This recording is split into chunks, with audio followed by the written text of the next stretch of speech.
Bismillahirrahmanirrahim. Alhamdulillah, puji syukur kita haturkan kehadirat Allah. Di pagi hari ini, kembali kita melanjutkan kajian rutin dengan membaca buku Fikih Bermadhab. Dan insya Allah di kesempatan kali ini, kita akan melanjutkan di halaman 138. Namun sebelumnya kami sampaikan permohonan maaf, karena ada beberapa kendala teknis, sehingga agenda pagi ini tertunda sangat telat. Semoga Allah Subhanahu wa taala memberikan keberkahan bagi setiap usaha kita dalam belajar ilmu agama.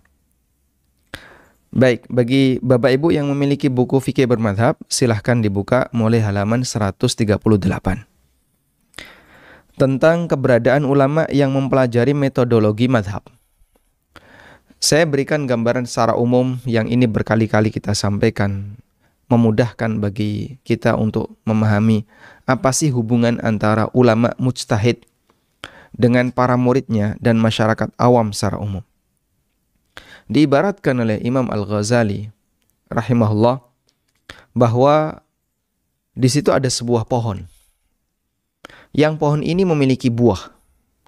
Ada pohon dan pohon ini memiliki banyak buah. Lalu ada orang yang ingin mengambil buah itu. Ada orang yang bisa mengambil buah itu. Dan ada orang di sekitarnya yang mereka tidak bisa mengambil buah itu. Sehingga bagi orang yang berada di sekitarnya, dia hanya bisa mengambil buah, dia hanya bisa menikmati buah itu apabila diambilkan oleh orang ini. Kemudian si A ini yang mengambil buah tersebut. Ada banyak cara yang dilakukan oleh masing-masing orang yang punya keahlian dalam memetik buah. Ada yang menggunakan metode A, ada yang menggunakan metode B, ada yang menggunakan metode C, dan seterusnya. Sehingga ada banyak cara di sana. A ketika memetik pohon, dia menggunakan metode A. B ketika memetik pohon, dia menggunakan metode B. C juga demikian. Dia menggunakan metode yang berbeda. Baik. Dan orang yang berada di sekitarnya siap untuk mengkonsumsi buah itu sesuai dengan bagaimana cara A, cara B, cara C dalam memetik buah. Akhirnya setelah A, B, C selesai memetik buah, maka masyarakat yang berada di sekitarnya bisa menikmati buah itu. Baik. Pohon ini adalah dalil syar'i. Sedangkan buahnya adalah hukum.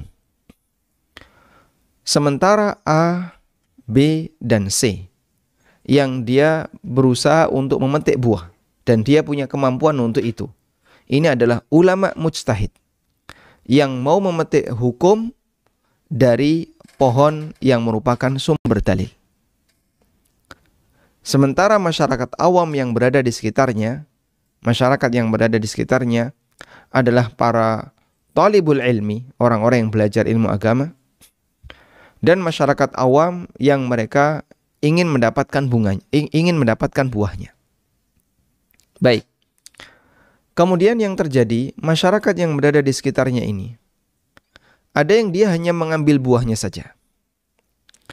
Dan dia tidak belajar bagaimana ulama A, ulama B berusaha mengambil buah itu. Dia tidak belajar.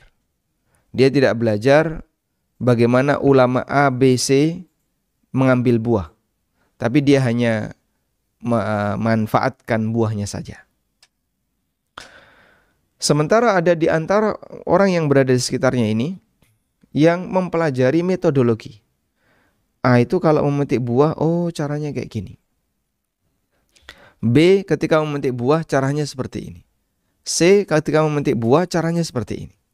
Akhirnya dia mempelajari metodologi bagaimana ulama mujtahid dalam menyimpulkan sebuah hukum dari dalil yang ada di hadapannya. Itulah yang kami maksud, ada orang yang dia belajar metodologi madhab. Baik, coba kita baca keterangan yang ada di buku. Bermadhab dengan mengikuti metodologi para ulama dalam menyimpulkan dalil adalah teknis bermadhab yang umumnya dilakukan oleh para ulama. Teknis bermadhab yang umumnya dilakukan oleh para ulama.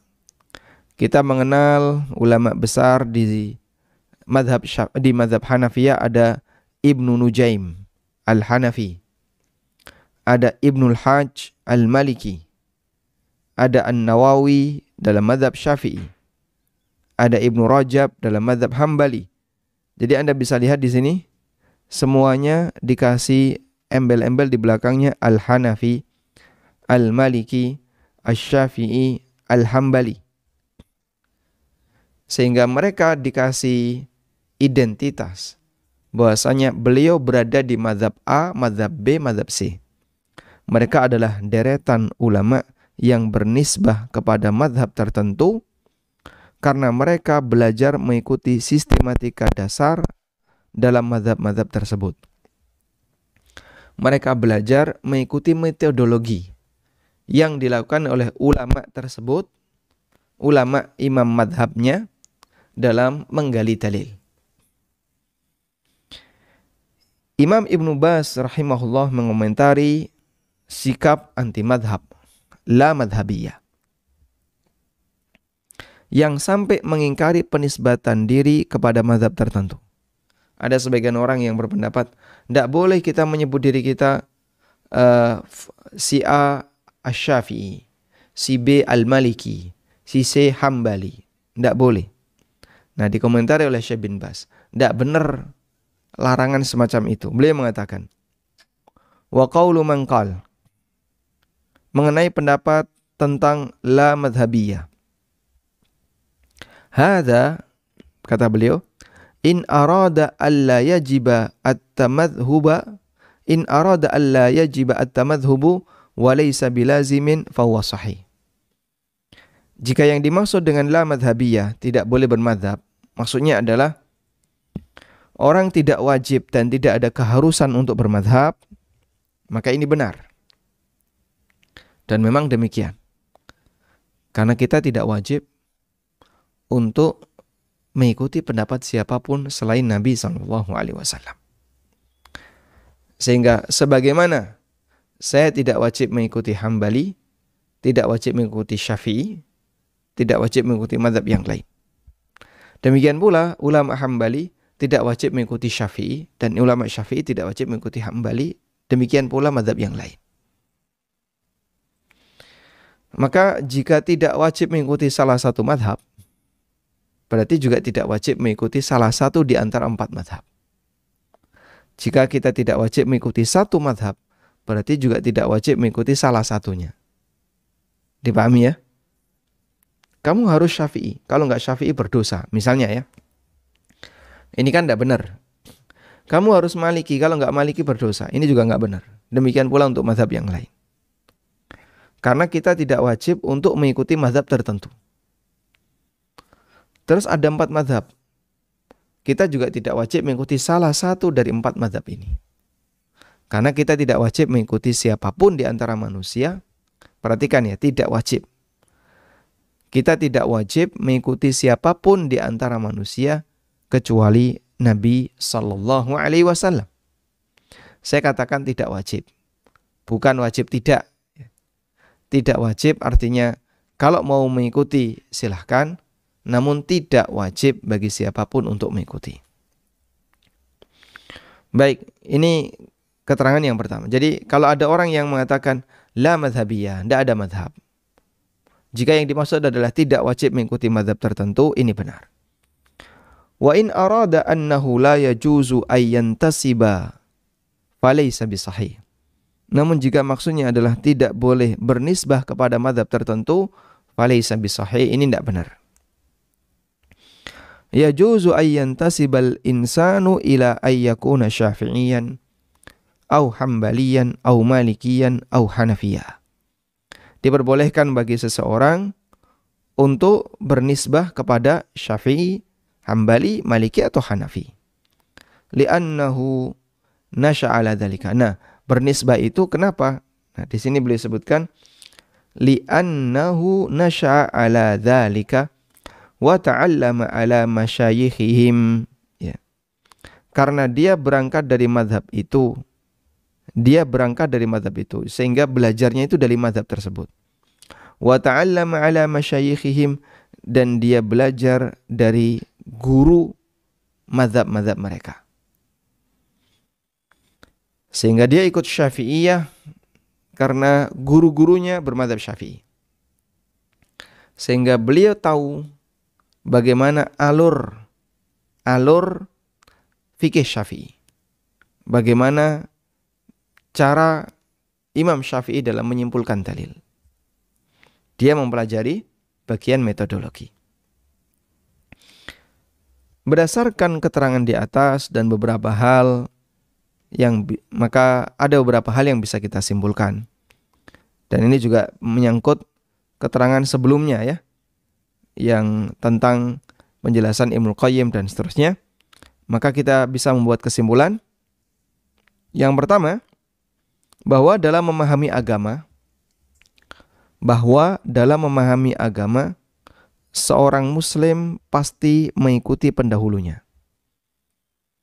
Kita ulang, bahwa dalam memahami agama, seorang muslim pasti mengikuti pendahulunya. Ini tidak disebut ta'assub atau taklid selama hal ini dilakukan dalam rangka mengikuti kebenaran dari ijtihad imamnya.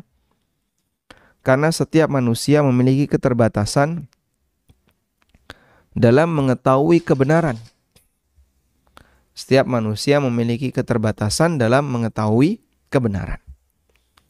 Sehingga si A ingin belajar bagaimana cara sholat. Lalu dia menggali dalil-dalil tentang sholat.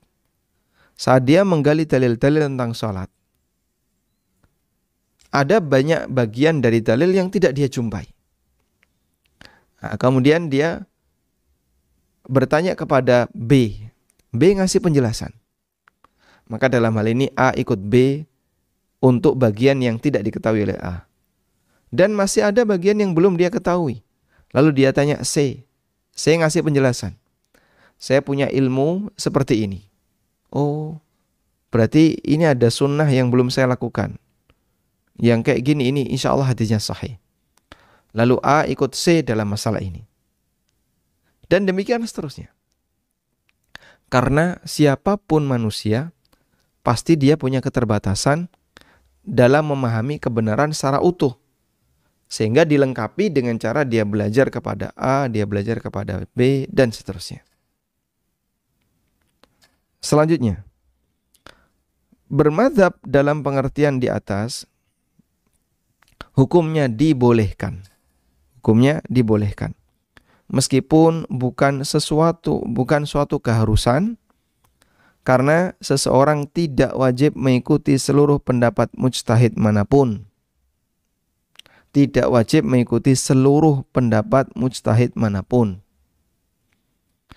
Kewajiban kita ketika terjadi perbedaan pendapat adalah mengikuti pendapat yang paling mendekati kebenaran. Sehingga Allah akan meminta pertanggungjawaban. Jika kebenaran itu sudah ada di hadapan matanya, maka orang ini punya kewajiban untuk mengikuti kebenaran tersebut. Karena sudah ada di hadapannya. Sudah? Ini prinsip. Nah, dalam mengikuti kebenaran, itu kan tidak berpihak kepada salah satu mazhab. Bisa jadi ada di mazhab X, ada di mazhab Y, ada di mazhab Z, dan ada di mazhab yang lain. Karena kebenaran tidak dibatasi dengan pendapat 4 mazhab. Yang ketiga, menisbahkan diri sebagai pengikut mazhab tertentu tidaklah dilarang. Kondisi ini menjadi hal umum yang terjadi di tengah para ulama. Sehingga kalau disebut apakah kita boleh mengatakan fulan Syafi'iyah? Silahkan. Si A Syafi'i, si B Hambali, si C Maliki, silahkan. Tidak dilarang. Dan itu sudah umum, para ulama sudah menggunakan itu sejak masa silam. Bahkan sebagian ada yang mengatakan bernisbah kepada mazhab itu seperti bernisbah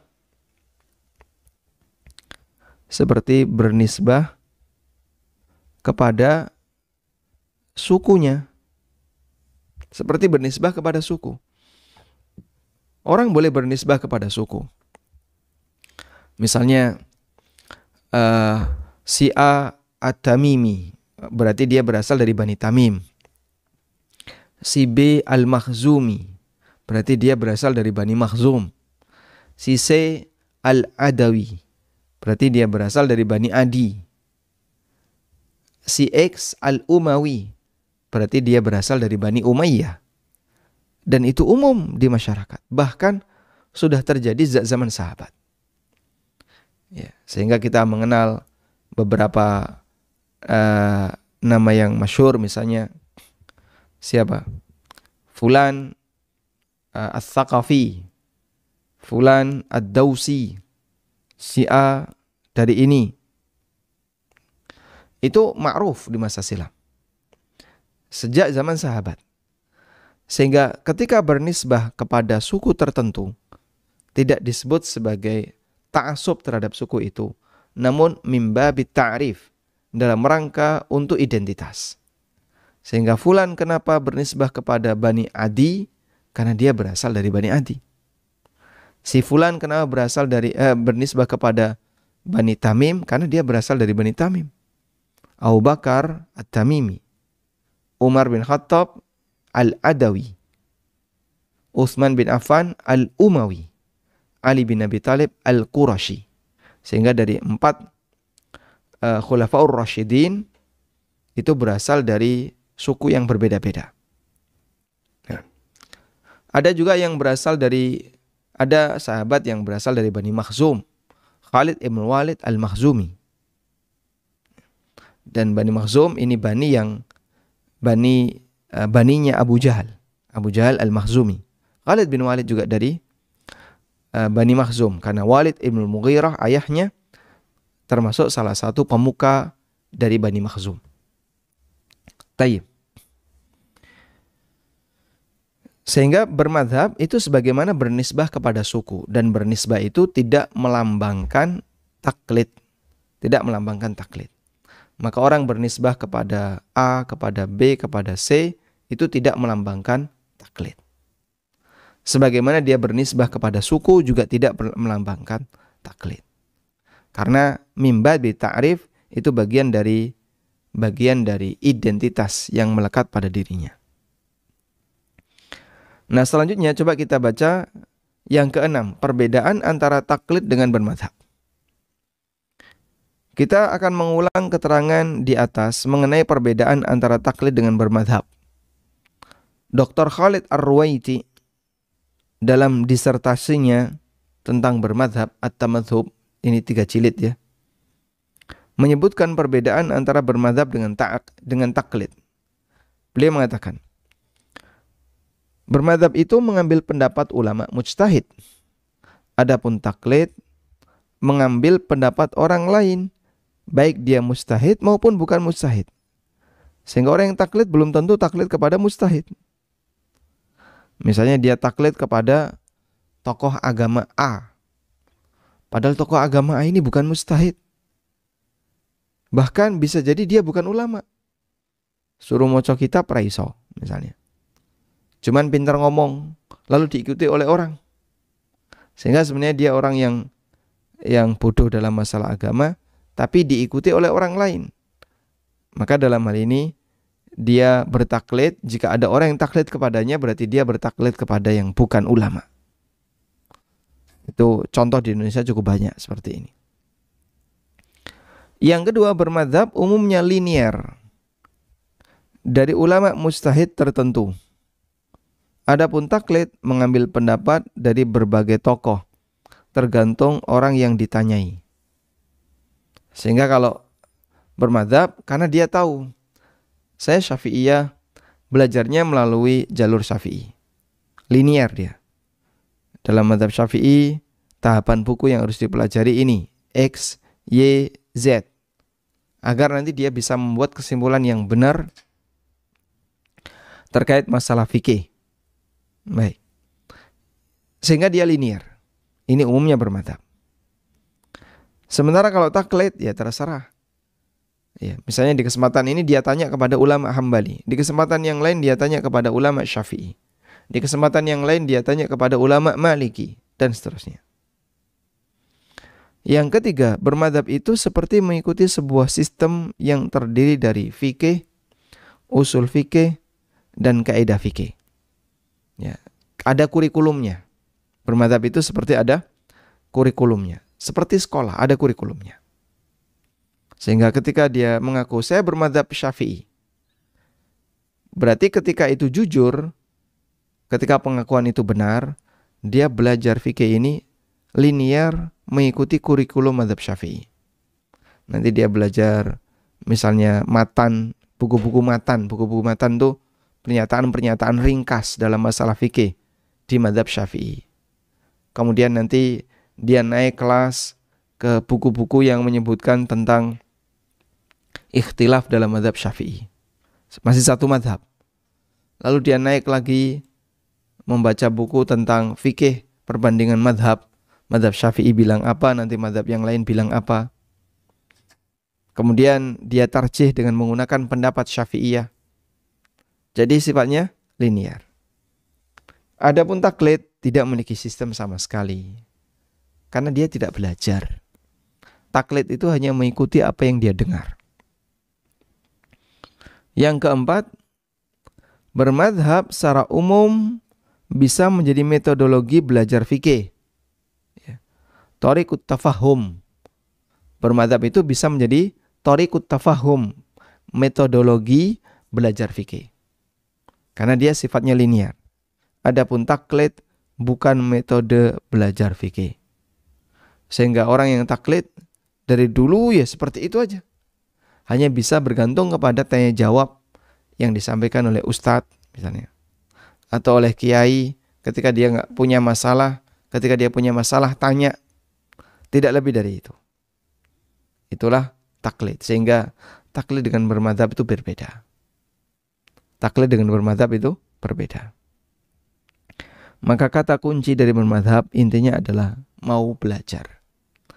Sehingga boleh kita sebut, mohon maaf saya pakai istilah agak kasar misalnya, omong kosong kalau ada orang menyatakan dirinya bermadzhab tapi dia sendiri tidak pernah belajar.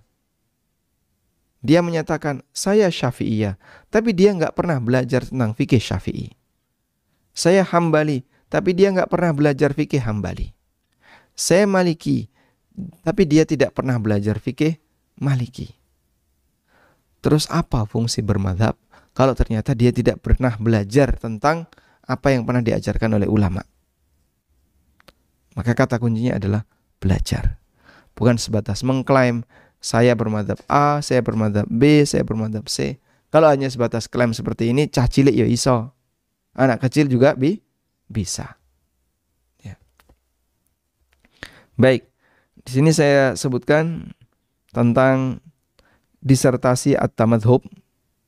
Judul aslinya adalah At-Tamadhub Dirasah Nadhariyah Naqdiyah, karya Dr. Khalid bin Musa'id Al-Arwaiti, merupakan disertasi penulis di jurusan Usul Fikih Fakultas Syariah Universitas Muhammad bin Saud Riyadh.